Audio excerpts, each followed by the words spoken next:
Ngayong araw magpupunta kami sa isang bundok na may kuweba sa itaas at susubok kami kung kaya ba namin akitin ang bundok upang marating ang tatlong krus o tinatawag na kalbaryo sa loob ng isang oras. Kaya pa? Kaya pa? Marami rin nagsasabi ang bundok ng Mount Banahaw ay isa sa mga lugar na may natural na taglay nitong kapangyarihan. Alam na. Oh, yung cellphone. Amin na. Akin ako yun ako maghahawak. Tara at samahan nyo kami dito upang marating din namin ang kuweba ng bundok ng Mount Banahaw.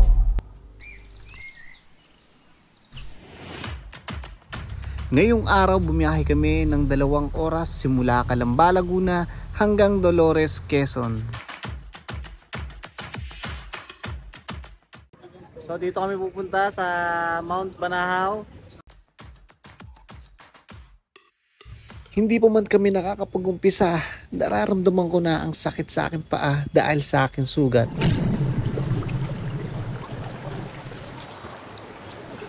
Grabe yung sugat ko sa paa pero ganun talaga. Para sa atin at sa ating Panginoon, kailangan mo talaga magsakripisyo. At sa aming paglalakbay, nakakita kami ng isang kuweba at susubukin namin itong pasukin. Okay. Pero itong kuweba na to kaya, ano kaya yan? Ayan, Eden. Kailangan namin gumamit ng kandila para makita namin ang papasukin namin dito sa loob. Medyo maano yan. Hindi ba medyo risk? Dapat may flashlight tayo sa loob. Kandila, man. May kandila ka pa? Meron. Ay, kandila ang ginagamit. Ayan. Sayang, dahil pala dinala ko na yung lighter kundi baril.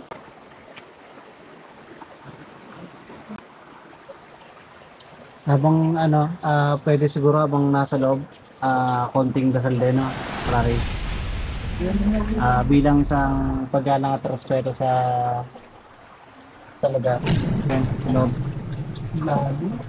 Ha?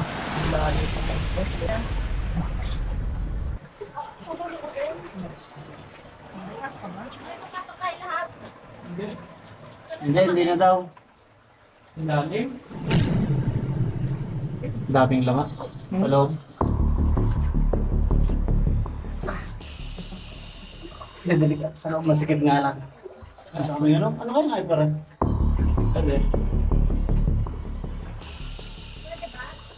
Sige. Panginoon, maraming salamat po.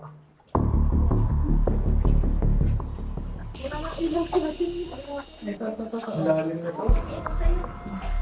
Baka mahulog. Ano sa doon sa kanila? Medyo malalim na. Oo, pwede na siguro tayo bumalik.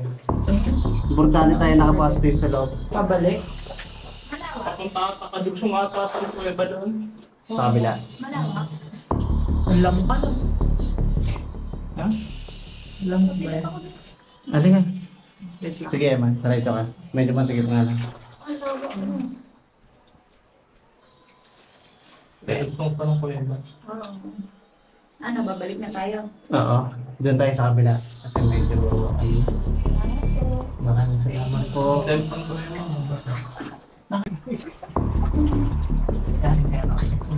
Pero masikip lang siya. Pero mas masikip doon sa kabila to.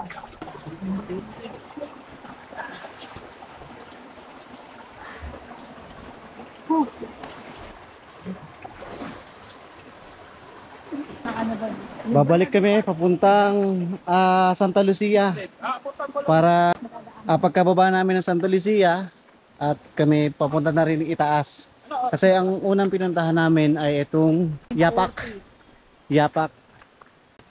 Sinubukan namin pumunta sa mga kuweba pero yung ibang kuweba kasi dito ay hindi pwedeng pasukin.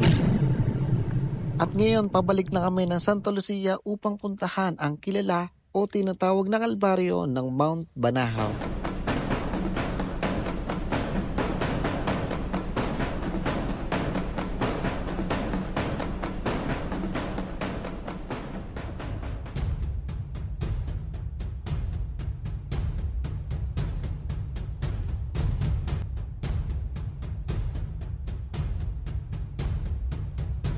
naman wala na yung tubig.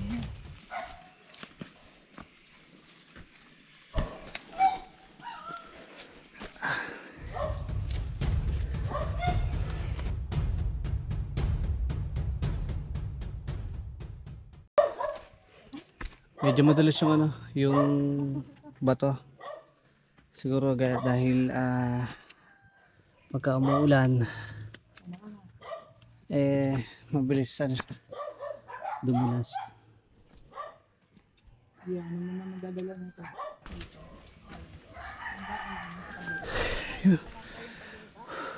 Pakita ko sa inyo yung inakit namin ngayon. Ayan. Sa baba. Ayan, paikot. Galing dun.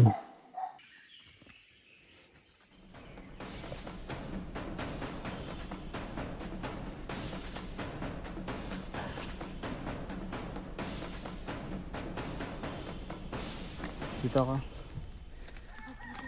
Habang kami naglalakad, unti-unti na namin nararamdaman ang uhaw at pagod. Mami, kaya pa? Kaya pa?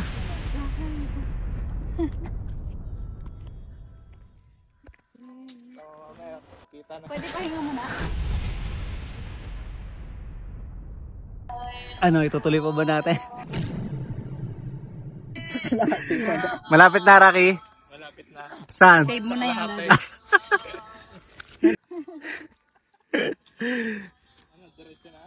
Unti-unti nang namin nakikita kung saan kami nanggaling. Hindi kita sana. Yun.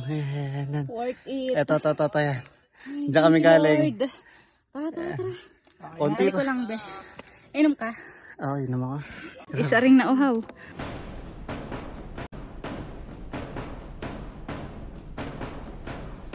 Kaya pa, maya pa.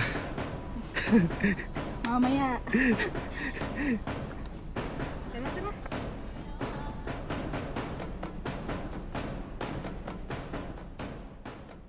Lang nandito makiat, Rocky. Si Kuya, salubong pa namin.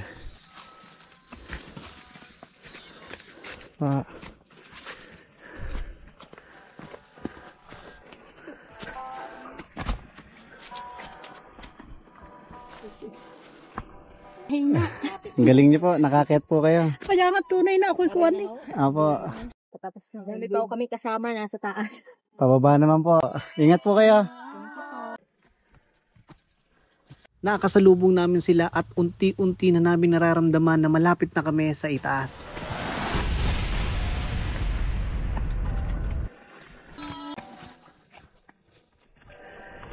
Unti-unti na namin nakikita ang magandang kalikasan.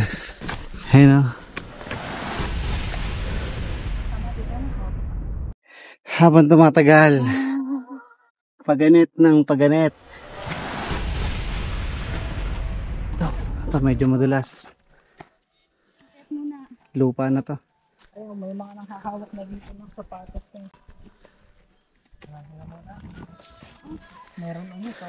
Nakapakan mo kita niya.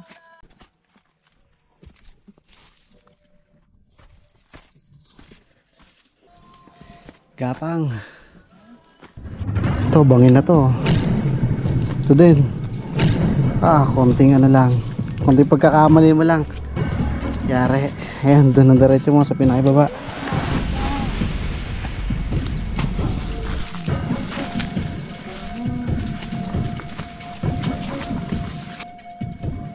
Grabe, may bangin pala rito. Bangin. Pagka nadali ang paa mo dyan, dire-diretso ka na roon hanggang sa ibaba. Kaya sa magpupunta po dito, mag doble ingat po. At ngayon kami nakarating na dito sa itaas. Ang susunod namin gagawin ay magdadasal upang magpasalamat sa Panginoon at kami ligtas na nakarating dito. Guys, dito na kami.